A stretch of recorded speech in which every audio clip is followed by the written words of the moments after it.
Announcements.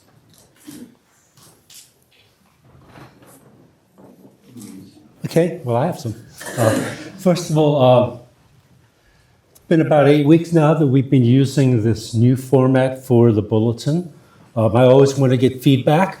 I don't want to just throw something at you and then just like never hear back. So feedback I've gotten thus far is fairly positive. Can I? I can see it. You can see it. Yeah, nothing is more frustrating than not being able to see, particularly the music. Yeah. I found that was what was suffering the most as we try to fit the music into a much smaller space, and oftentimes it got skewed and stretched, and it looked terrible. Okay, anyone? Any other feedback? Okay, thumbs up. Continue. All right, not too awkward with the big piece of paper. All right, very good. It's easier for visitors too. Like if I was a visitor, I would appreciate everything is like you are. Yeah. I've been a firm believer of that for many, many years. I can no longer assume that someone walking in the door is an Episcopalian who's used to having three hands, one for the bulletin, one for the hymnal, one for the prayer book, and that we really need to make the service as accessible and as easy as possible. And I keep expanding my sense of what accessible means. At clergy conference this past week, we said, well, what about folks who can't hear? Do we need to have folks signing? Yeah, right? We've done a pretty good job of getting rid of as many steps as possible, particularly at St. George's. You really can come in here without having to clamber up steps. My last church, you had 3 steps up to the communion rail, which was bad enough, with people in wheelchairs, and my senior warden had a prosthetic leg, and most of the congregation was older, so that was bad enough. But then to get back into the church, you had to climb down these 3 narrow steps without a handrail through what was the sacristy and was at that point the office back into the church, and they couldn't see that was a barrier. Even when the senior warden pleaded with them and said, look, it is really important for me to go up to communion. I don't want someone to bring communion to me. I want to go up. They just couldn't do it. So at least you all have done a really good job of getting rid of some of the other barriers. And I think the challenge for the church is what other barriers remain. Someone said, well, we assume that everyone can read. Everyone can read English. Not particularly some of our congregations in the city that are multicultural. No, that's not true, even though we continue to do what's familiar to us.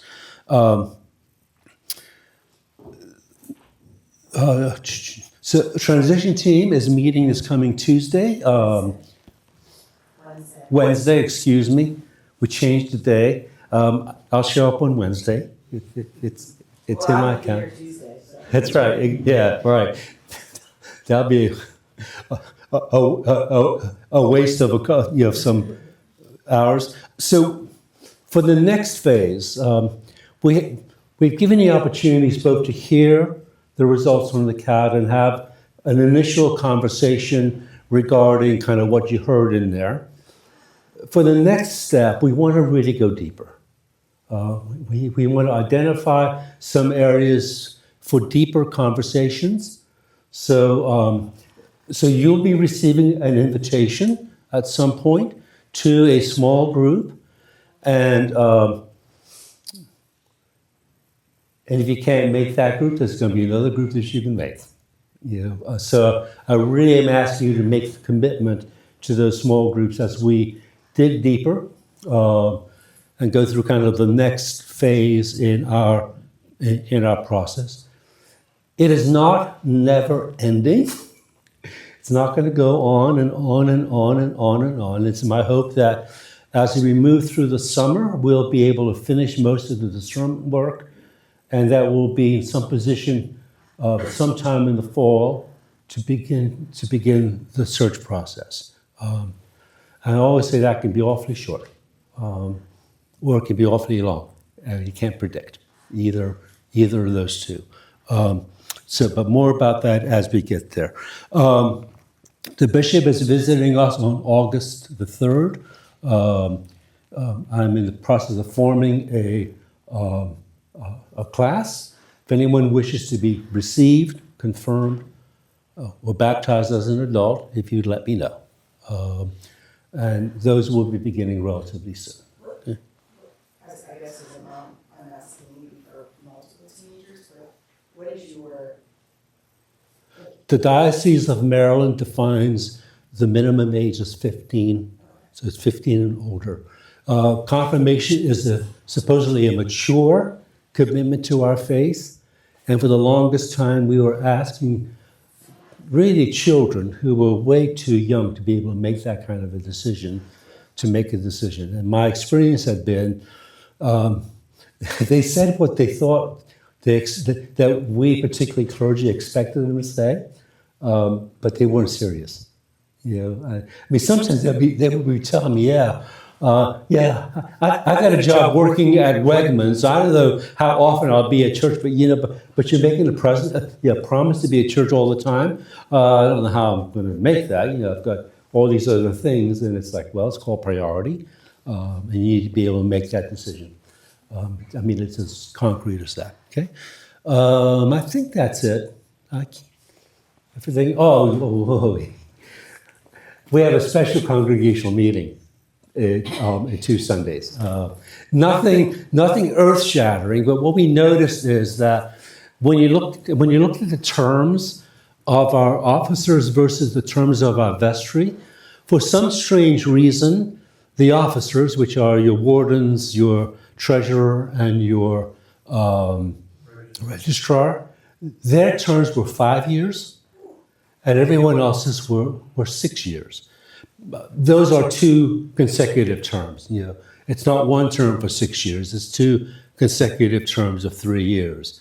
So we thought that it was really important that there's consistency there, so that the officers' terms coincide with the terms of vestry. So that's one change, from 5 to 6 years total. The second one is we thought, and many churches do this, it's important that you stagger the terms of the wardens. So you're not electing both wardens at the same time.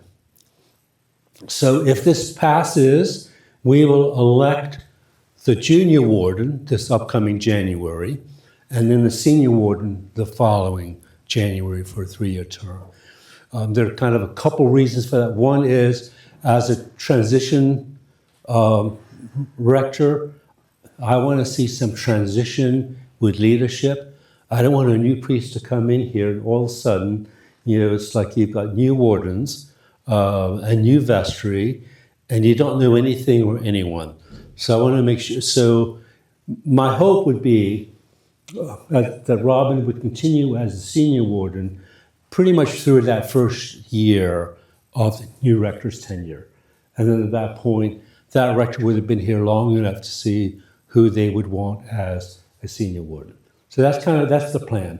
So on the 18th, following the service, unless we have a lot of discussion, I anticipate a relatively short meeting to enact those changes.